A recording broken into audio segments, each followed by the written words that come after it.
This is John Paul Wright. I'm coming to you from Tokyo, Japan, and here I have a response to Marilyn Manson's lawsuit that he put out there against the people who accused him of being some terrible things, mostly an abuser.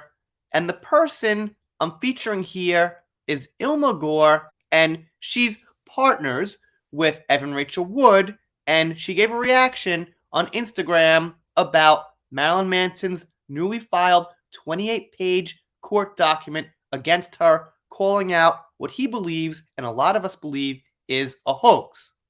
So this is tweeted originally by Colonel Kurtz, and she says, "This ain't gonna help, sweetie. You're toast. Hashtag Marilyn Manson."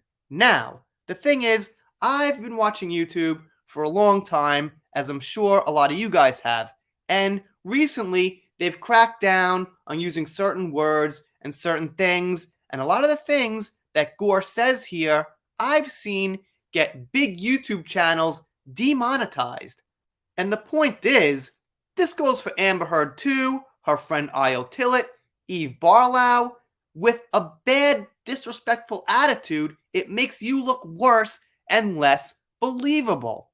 So, Gore here says about one of the worst things I've seen as far as a defense to something that's legally brought against you. Wouldn't you just want to be mature and give an opinion as to why they're wrong, present your own facts to counter some of the facts that are against you? Would you say something like, "Bring it the fuck on, you all-word, P-word motherfucker"? Wow, that's real convincing that you got the facts and you're the better person here and you're in the right in this situation.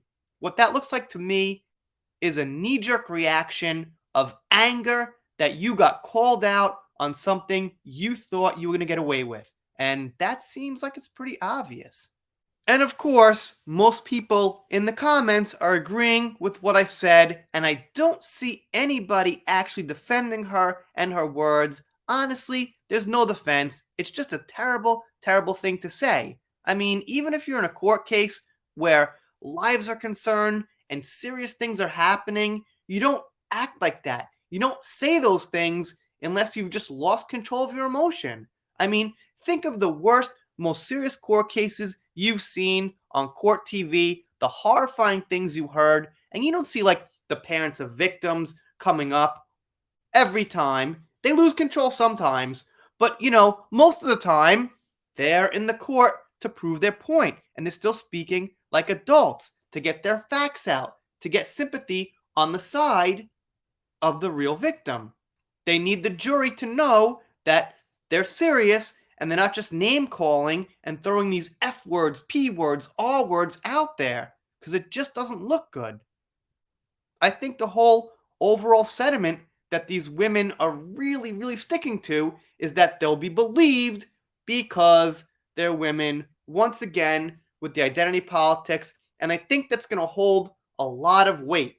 They think that's going to be a big deciding factor is the gender issue, and they could just use words like R word, P word, F word. I don't know, seems real childish to me.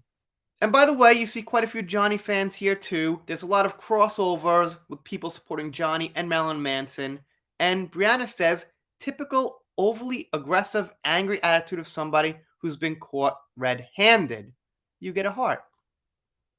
MJ says, classy. What a good way to respond. Obviously pissed off her meal tickets fighting back. And yeah, that says it all too. She was counting on this to be a big influx of cash, a big win, a big payday, and she's pissed that that might not happen and probably won't happen now. And what's worse, well, for her, is she could face serious consequences and possibly hoping jail time if it's proved without a doubt that she impersonated an FBI officer. Because that would be bad. I'm not sure if it was exactly her or Evan Rachel Wood, but whichever one of them it was, obviously, I'm going to assume, big assumption, that Evan Rachel Wood probably feels the same way, and she's not going to actually condone this Instagram post. It might be deleted. Who knows? I mean, in the future, it might be deleted. So this person, Rachel, kind of gets a little rude to her, and yeah, there's a little bit of rudeness going on here and there. She makes fun of Gore's tattoos and things like that, so I can't totally condone that. However, when someone comes out with such nasty language, it's hard not to be a little bit aggressive and reactionary towards them, because, she threw out every word in the book there. Here we got some kind of meme. She's angry, huh? Good. Okay, it's a little cringy, actually, for me, but sure. And the other general sentiment is just this is fear. This is a scared reaction. It's impulsive. And that's what I try to tell people why I follow social media is because you could see people's impulses. It's really a great window into who people are. Now, look at Marilyn Manson on social media. He posts nothing. I think his post about this court case was the first one since Christmas of 2020. Maybe I'm getting that wrong, but I'm pretty sure it's been a long time between tweets.